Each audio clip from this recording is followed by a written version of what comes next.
Hi friends, welcome to my channel. అందరూ బాగున్నారండి. ఇవాళటి వీడియోలో లైనింగ్ బ్లౌజ్ కటింగ్ చూద్దాం రండి. ఇప్పుడు లైనింగ్ పీస్ని ఈ విధంగా వేసుకొని ఎప్పుడైనా సరే మనం బ్లౌజ్ కట్ చేసేటప్పుడు ఓపెన్ ఆపోజిట్లోను జాయింట్ మన వైపు ఉండేలాగా చూసుకోవాలి. జాయింట్ నుంచి నెక్ తీస్తాం కాబట్టి జాయింట్ ఎప్పుడైనా మన వైపు ఉండేలాగా చూసుకొని ఇక్కడ క్రింద క్రాస్లు ఏమీ లేకుండా క్లాత్ ఎక్కువ తక్కువ లేకుండా సమానంగా ఉండేలాగా చూసుకొని ఇలా ఒక లైన్ గీసుకొని ఇలా కట్ చేసుకోవాలి.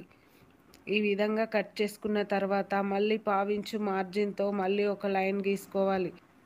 ఇది ఖర్చు కోసం, మనము బ్యాక్ పార్ట్కి బ్యాక్ బెల్ట్ వేస్తాం కదా, ఆ ఖర్చు కోసం. ఇప్పుడు సైజ్ బ్లౌజ్ యొక్క కొలతలు తీసుకుందాం. మనం ఎప్పుడైనా సరే కొలతలు తీసుకునేటప్పుడు బ్లౌజ్ను రివర్స్లో పట్టుకొని ఇలా బ్లౌజ్ యొక్క పొడవు తీసుకునేటప్పుడు టక్స్ నుంచి షోల్డర్ మధ్య భాగంలోకి పట్టుకొని ఎక్కడికి వచ్చిందో అక్కడికి ఒక మార్కు చేసుకొని ఖర్చు కోసం పావించు మార్కు చేసుకోవాలి. ఇప్పుడు బ్లౌజ్ యొక్క వెడల్పు ఈ విధంగా పట్టుకొని ఇలా పట్టుకొని ఒక మార్కు చేసుకొని 1 ఇంచు ఎక్స్ట్రా టక్స్ కోసం 2 ఇంచులు ఖర్చు కోసం పెట్టుకోవాలి. ఈ విధంగా పెట్టుకొని నెక్కు 2 ఇంచులు పెట్టుకోవాలి, కానీ కొంచెం డీప్ కావాలి కాబట్టి 2 మీద 2 లైన్లు గీతలు పెట్టుకున్నాను. షోల్డర్ 5.5 పెట్టుకున్నాను. ఇక్కడ నెక్ నుంచి షోల్డర్కి ఒక లైన్ గీసుకోవాలి.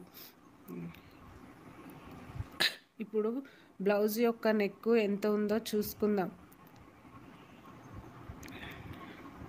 బ్లౌజ్ యొక్క నెక్ ఈ విధంగా తీసుకోవాలి.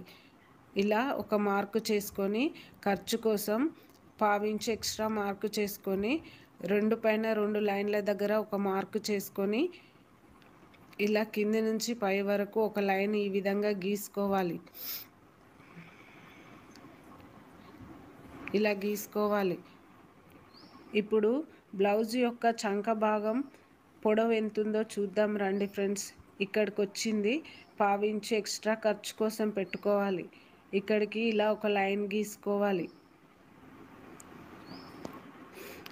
ఈ విధంగా గీసుకున్న తర్వాత ఆర్మ్ డౌన్ 6 ఇంచుల దగ్గర ఒక మార్కు చేసుకోవాలి. ఇలా 6 ఇంచుల దగ్గర మార్కు చేసుకొని ఇలా కిందికి ఈ విధంగా లైన్ గీసుకోవాలి.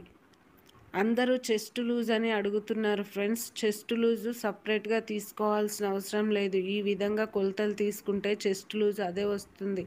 ఇప్పుడు నెక్ రౌండ్గా తీసుకుందాం. ఇప్పుడు చంక లోతు తీద్దాం. ఇక్కడ 1.5 దగ్గర ఒక మార్కు చేసుకొని, ఇక్కడ 1.5 దగ్గర ఒక మార్కు చేసుకొని, ఇక్కడ 2 ఇంచుల దగ్గర ఒక మార్కు చేసుకొని ఇక్కడ నుంచి ఇలా చంక లోతు తీయాలి. ఈ విధంగా చంకలోతు తీసుకోవాలి. ఇంతే ఫ్రెండ్స్, ఈజీగా బ్యాక్ పార్ట్ వచ్చేస్తుంది. బ్యాక్ పార్ట్ని ఈ విధంగా ఈజీగా కట్ చేసుకోవచ్చు ఈ కొలతలతో. మనకు బ్యాక్ పార్ట్ యొక్క పొడవు ఇంకా నడుము లూజు, ఆర్మ్ డౌన్ ఎలా తీసుకోవాలో తెలిస్తే ఈజీగా ఈ విధంగా బ్యాక్ పార్ట్ని ఈజీగా ఇలా కొలతలు తీసుకొని కట్ చేసుకోవచ్చు ఫ్రెండ్స్.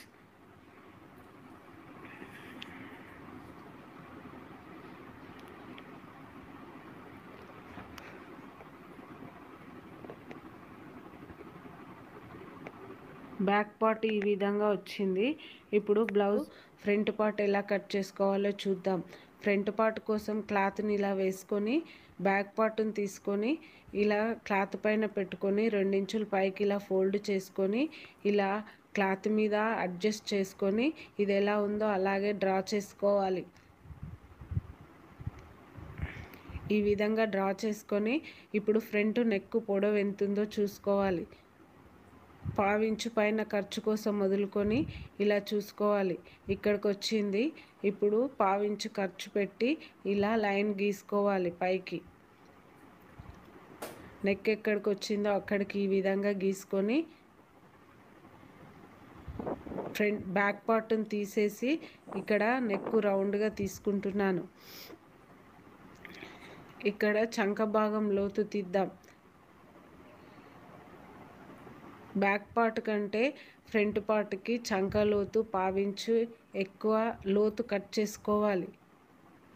ఈ విధంగా లోతు తీయాలి పావించు.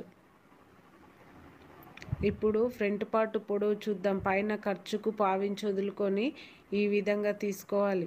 ఇక్కడికి వచ్చింది. ఇక్కడ ఒక మార్కు చేసుకొని ఇక్కడ 1 ఇంచ్ దగ్గర ఒక మార్కు చేసుకోవాలి. ఇక్కడ 1/2 ఇంచ్ దగ్గర ఒక మార్కు చేసుకొని ఈ విధంగా లైన్ గీసుకోవాలి.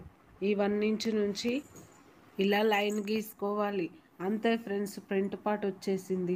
ఫ్రంట్ పార్ట్లో మనం తీసుకోవాల్సినవి బ్లౌజ్ యొక్క ఫ్రంట్ పార్ట్ పొడవు, ఇంకా ఫ్రంట్ పార్ట్ నెక్ పొడవు, ఇంకా బ్యాక్ పార్ట్ కంటే ఫ్రంట్ పార్ట్ చంక భాగం పావించు లోతు తీయాలి.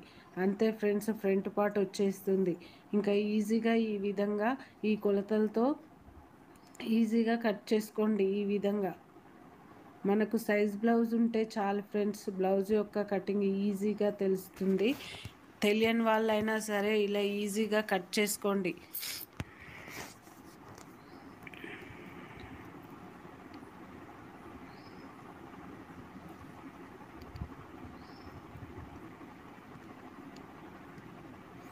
ఈ విధంగా ఫ్రంట్ పార్ట్ వచ్చేసింది ఫ్రెండ్స్.